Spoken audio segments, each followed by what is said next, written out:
თუ არ იქნება სინათლე, ვერ გაიგებ როგორ იღებს სასამართლო გადაწყვეტილებებს.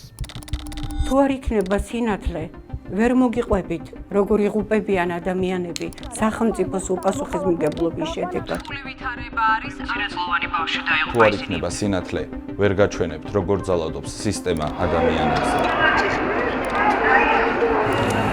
თუ არ იქნება სინათლე, ვერ გაიგებ, როგორ მიდის ხალხის ფული ჩინოვნიკის ჯიბეში. თუ არ იქნება სინათლე, არ გეცოდინება, რომ ყოველი მეხუთე ბავშვი უკიდურეს სიღარიბეში ცხოვრობს. თუ არ იქნება სინათლე, ვერ დაინახავ, როგორ ნადგურდება კულტურული მემკვიდრეობა.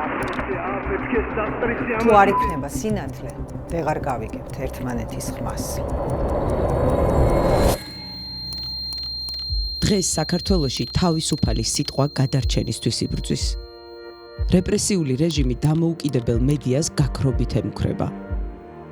ონლაინ მედია მთელი საქართველოდან გავერთიანდით, რომ ვიბრძოლოთ სანამ გვიან არ არის. შენი დახმარების გარეშე ჩვენს ხმას ჩაახშობენ და სინათლეც ჩაქრება. გადარიცხე დამოუკიდებელი ონლაინ მედიის მხარდასაჭერად. სინათლე არ უნდა ჩაქრეს.